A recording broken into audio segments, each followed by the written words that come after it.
संपूर्ण इंद्रियां, 5 ज्ञान इंद्रियां, 5 कर्म इंद्रियां, मन बुद्धि चित्त अहंकार सब भगवान में लगा दिया। जिस परमात्मा को अपने भीतर सन्निहित करके ध्रुव जी दर्शन कर रहे हैं, वही परमात्मा बाहर खड़ा हुआ है। श्री सुखदेव जी कहते हैं भगवान ध्रुव जी को निहारते ही जा रहे हैं और देखते ही देखते जो झांकी ध्रुव जी के भीतर विद्यमान हो गई थी, भगवान ने उसको खींच लिया। झांकी अंतर ध्यान हुई और ध्रुव जी छटपटा करके उनके नेत्र खुल गए, समाधि टूट गई। तो क्या देखा, जो झांकी भीतर चल रही थी वही बाहर खड़ी है। श्री सुखदेव जी कहते हैं अब ध्रुव जी भगवान को निहार रहे हैं और भगवान ध्रुव जी को निहार रहे हैं। एकदम शांत। श्री सुखदेव जी कहते हैं कि ध्रुव जी शायद मन में विचार कर रहे हैं, कहीं पढ़ने तो गया नहीं, कोई विद्वान तो हूं नहीं, और परमपिता परमात्मा हमारे समक्ष आए हुए हैं, तो उनकी स्तुति करने का, उनके चरण वंदन करने का, अभिवादन करने का, आदर करने का मुझे तो कोई ज्ञान है नहीं। इनकी स्तुति करूं तो करूं कैसे। भगवान बात समझ गए अंतर्यामी प्रभु और अपने पांचजन्य शंख को ध्रुव जी के गले से लगाया। श्री सुखदेव जी कहते हैं योऽन्तः कि शतं विवीक्षन्तमदद्भुतं हरिं कि ज्ञात्वास्य सर्वस्य च हृद्यवस्थितः कृताञ्जलिं ब्रह्ममयेन कम्बुना पशुपर्शबालं कृपया कपोले। भगवान ने ध्रुव जी के कपोल से जब शंख को लगाया तो भगवान की कृपा तो कृपा है। श्री सुखदेव जी कहते हैं राजर्षि परीक्षित कि मूकं करोति वाचालं पंगुं लंघयते गिरिं यत्कृपातमहं वन्दे परमानंद माधवम्। भगवान की कृपा का क्या कहना महाराज, गूंगा भी बोलने लगता है। मूक होई वाचाल पंगु चढ़ई गिरिबर गहन। तो भगवान की कृपा कटाक्ष जिसको मिल जाए, तो ध्रुव जी वेद वेदांत उपनिषद के ज्ञाता हो गए। कृष्णम वंदे जगत गुरुम, सबके गुरु तो भगवान श्री कृष्ण है। उनके कपोल से दाल में जब शंख का स्पर्श कराया तो ध्रुव जी महाराज की जो स्मृतियां प्रसुप्ति अवस्था में हो गई थी जग गई। बड़ी प्यारी स्तुति करते हैं ध्रुव जी। आइए श्री सुखदेव जी के शब्दों में श्रवण करते हैं। योऽन्तः प्रविश्य मम वाचमिमां प्रसूताम्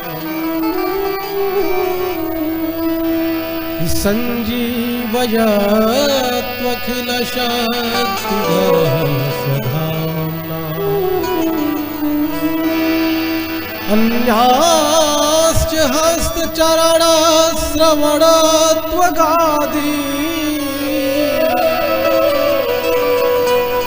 प्राणान् नमो भगवते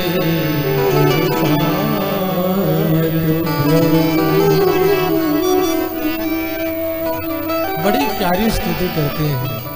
ध्रुव जी कहते हैं कि प्रभु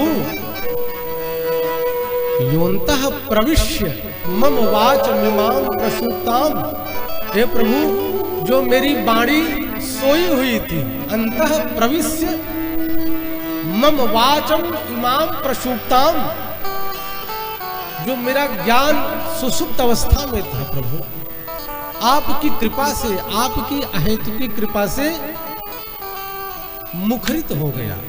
जो मेरा ज्ञान था वह ज्ञान मुखरित हो गया। और आप कैसे हैं प्रभु कि संजीवयत्वखिल शक्तिधर स्वधाम्ना सबको जीवन देने वाले अखिलेश्वर है। अखिल धरः स्वधामना, संपूर्ण चराचर जीव जगत में प्रभु जो भी क्रिया हो रही है ये आपकी प्रदत्त है। आप ही सबके भीतर आत्मा रूप में अवस्थित है प्रभु। प्राणान नमो भगवते पुरुषाय तुभ्यम। इस प्रकार ध्रुव जी महाराज भगवान को कोटि कोटि प्रणाम करते हैं। हे प्रभु, आपको यह बालक प्रणाम करता है, आपका चरण शरण ग्रहण करता है प्रभु। और दूसरे श्लोक में तो ध्रुव जी महाराज ने गजब कर दिया महाराज, बड़ी प्यारी स्तुति की। श्री सुखदेव जी कहते हैं, हे राजर्षि परीक्षित, एकस्त्वमेव भगवन् निदमात्मशक्त्या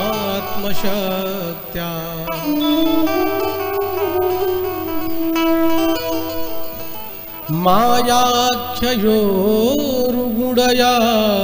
महदाद्यशेषम्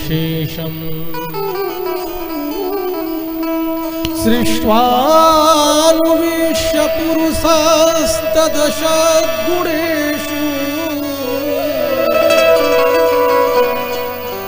नानेव दारुषु विभाग वशुवत् विभाग। कहा कि प्रभु, हे भगवान, आप एक ही हैं। संपूर्ण चराचर जीव जगत में कौन सा ऐसा स्थान जहां पर आपका वास न हो। जो परमपिता परमात्मा एक चींटी के भीतर, वही एक हाथी के भीतर, वही एक मनुष्य के भीतर। कहा कि प्रभु, आत्मा का कोई स्वरूप नहीं होता है कि वह बहुत लंबा चौड़ा होता है।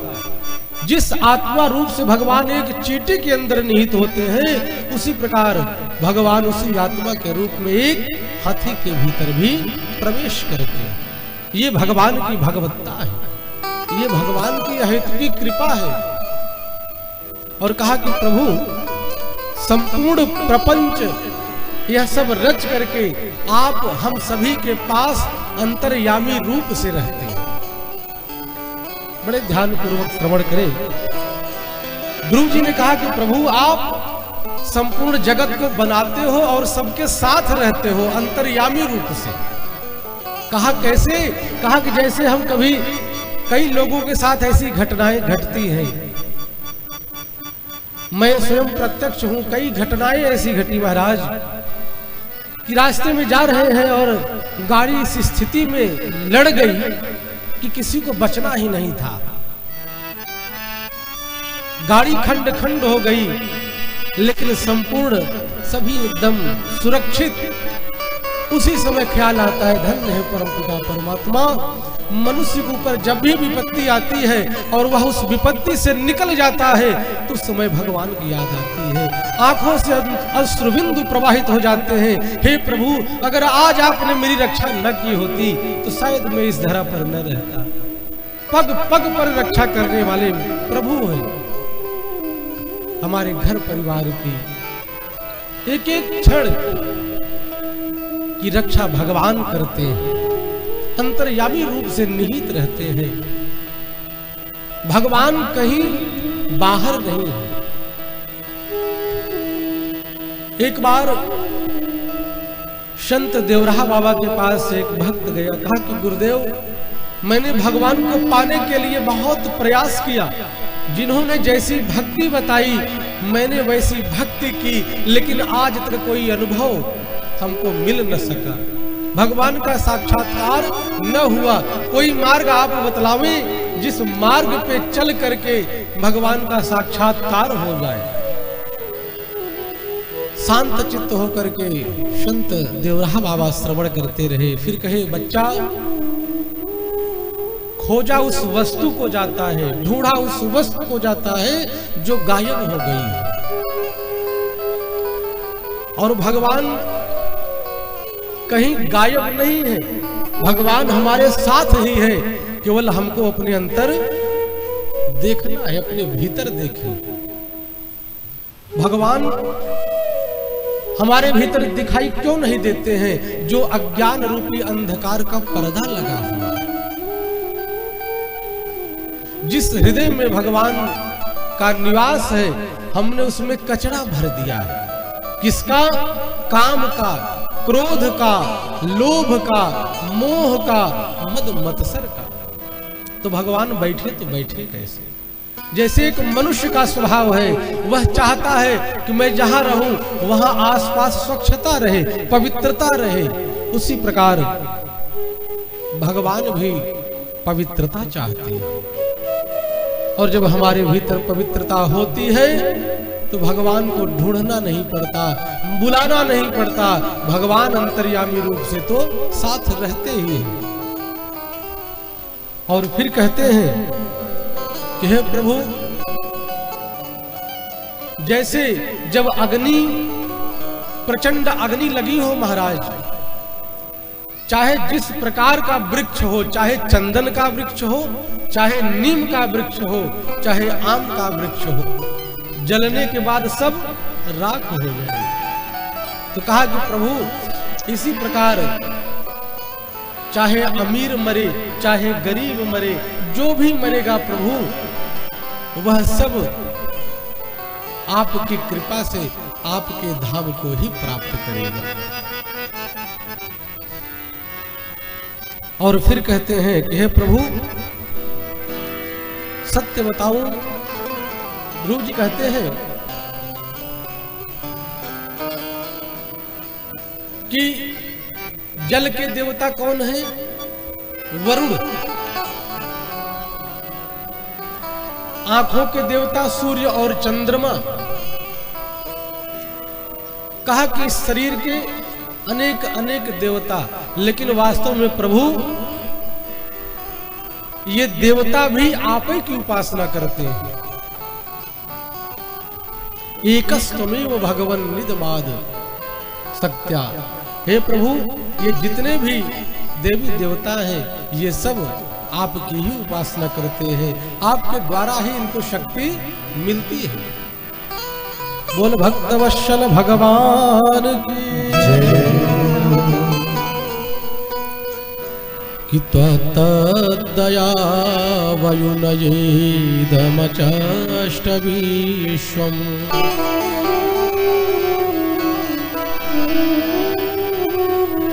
सुप्त प्रबुद्ध इव नाथ भवत्प्रपन्नः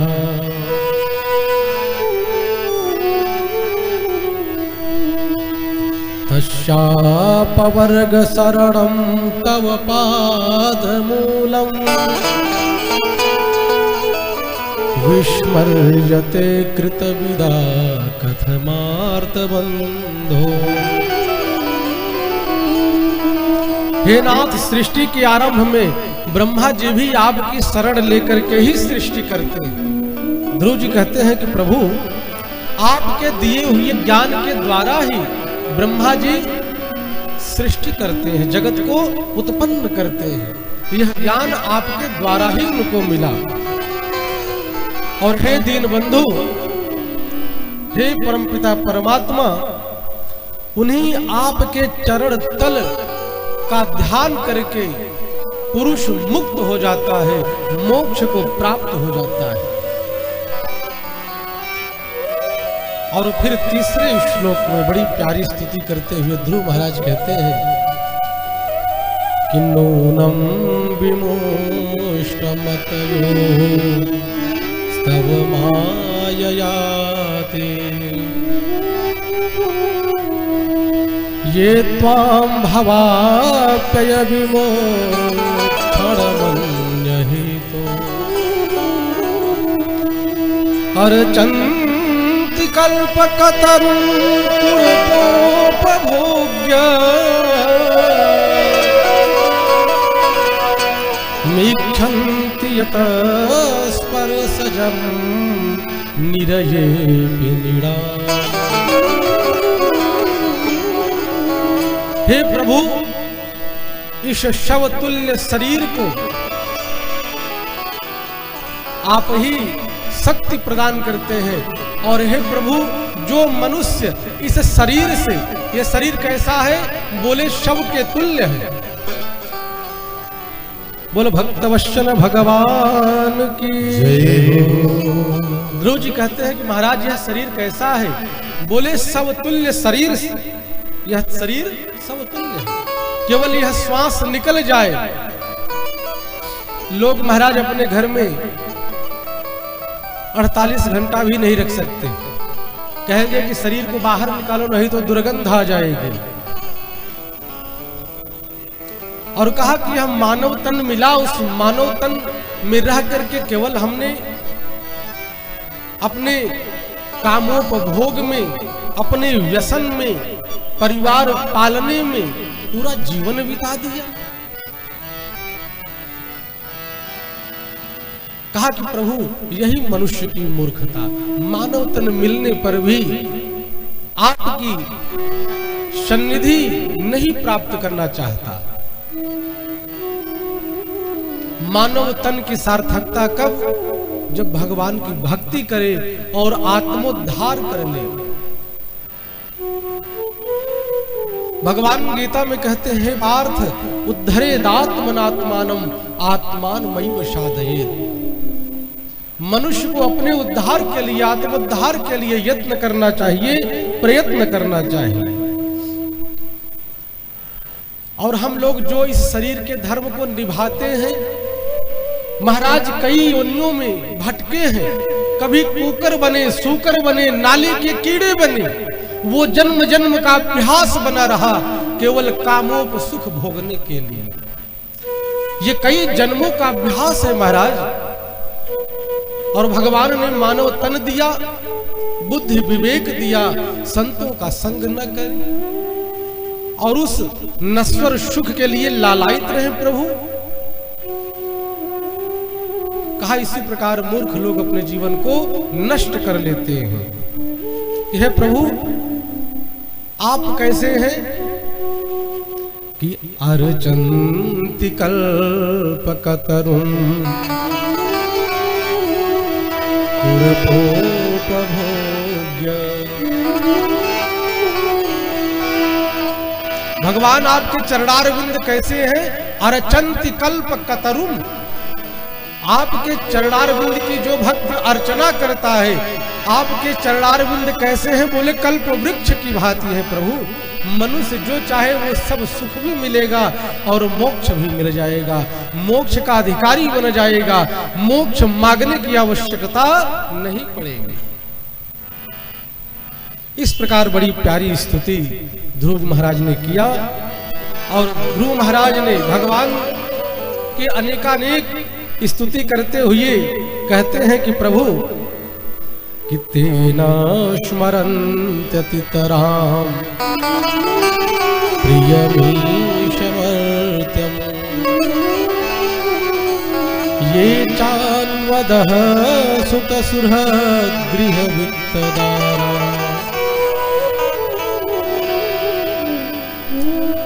ये त्वब्जनाभ भवदीय पदारविन्द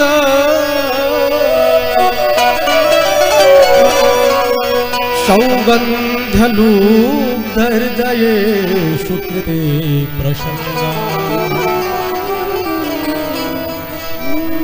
कहा कि हे सर्वांतर्यामी भगवान, तेन स्मरन्त तितराम, जो आपका स्मरण न करे प्रभु उसको क्या कहा जाए। धिकतम नरम पशु समम भूवि भार रूपम।